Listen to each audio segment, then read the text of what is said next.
First time మాల్దీవ్స్‌లో work చేయడానికి రావాలనుకున్న వాళ్ళు, first time వచ్చేవాళ్ళు, మీకు తెలిసిన వాళ్ళ ద్వారా వచ్చినారంటే మీకు ఎలాంటి ఇబ్బంది ఉండదు. ఎందుకంటే మీకు భాష రాకపోయినా, ఇక్కడ వంటలు రాకపోయినా వాళ్ళైతే వచ్చి చెప్పేయటం అయితే జరుగుతుంది.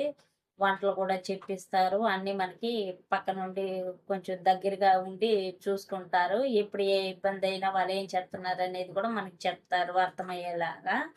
అలా కాకుండా ఏజెంట్ తరపునొస్తే ఎలా ఉంటుందంటే, మాల్దీవ్స్‌లో చాలా ఐలాండ్‌లయితే ఉంటాయి. ఎక్కడ ఏ ఐలాండ్‌లో తీసుకుపోయి పెడతారో కాదు.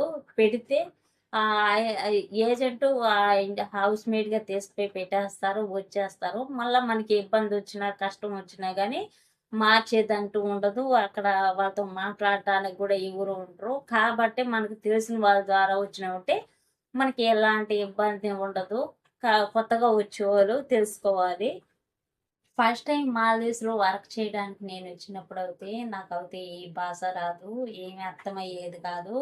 ఇక్కడ మాట గాని, ఇక్కడ తిండి గాని, ఏం అడగాలో తెలదు. ఏదైనా మాట్లాడితే ఏమన్నా అంటారేమో అని చానా భయపడేదాన్ని. నాకైతే వీసా అయితే నాకు తెలిసినాకే తీసింది. కాబట్టి వంటలు గూడా నాకసలు ఇండియాలోనే వంటలు అయితే చేసేది కూడా తెలదు. ఇక్కడికొచ్చినాక వంటలు గాని, అన్నీ గాని నేర్చుకున్నాను నేను. ఇక్కడ వంటలే ఎక్కువ లైక్ చేస్తారు. నేనొచ్చిన ఇంట్లో అయితే ఇక్కడ వంటలే చేయమని చెప్పినారు. నాకు తెలదు కాబట్టి, నాకు వీసా తీసినాక అయితే నాకు వచ్చి నేర్పియటం జరిగింది. అన్నీ చెప్పేయటం గూడా జరిగింది. నాకు రొట్టెలు కాలవటం కూడా రాదు.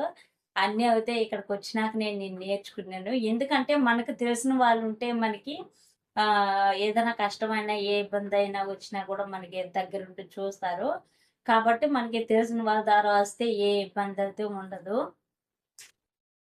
హౌస్‌లో వర్క్ చేయడానికి రావాలనుకున్న వాళ్ళు ఫస్ట్ తెలుసుకోవాల్సిందేంటంటే, హౌస్‌లో ఎంతమందున్నారు? ఏంటనేది కనుక్కోవాలి. ఎందుకంటే కనుక్కున్నా గూడా కొన్ని చోట్లయితే జరుగుతుంది. ఫస్ట్ నలుగురంటారు. తర్వాత మెయిడెళ్ళిన తర్వాతేమో వాళ్ళకి 2, 3 పెళ్ళిళ్ళయినా గూడా ముందు భర్త పిల్లలు గూడా ఉంటారు. ప్రెజెంట్ ఉన్న భర్త పిల్లలు గూడా ఉంటారు. కలిపి వీళ్ళందరికైతే చెయ్యాల్సుంటుంది. వాళ్ళు దూరంగున్నా గూడా మన దగ్గరైతే చేపిచ్చేస్తే ఎత్తుకుపోయి ఇయమని చెప్తారు. మనోళ్ళని ఇయమని చెప్తారు. చానా కష్టమవుతూ ఉంటుంది. ఎంతమందున్నారు ఏమని గూడా కనుక్కోవాలి. ప్లస్ నాకైతే చెప్పినారు ఫస్టు. కానీ నలుగురని చెప్పినారు. మళ్ళా చూస్తే అయితే ఎక్కువ. ఇంక మనం ఏం చేయలేం కదా! తప్పదని చెప్పైతే నేనైతే చేసినాను. నేనైతే చాలా కష్టపడినాను. చాలా ఇబ్బంది పడినాను.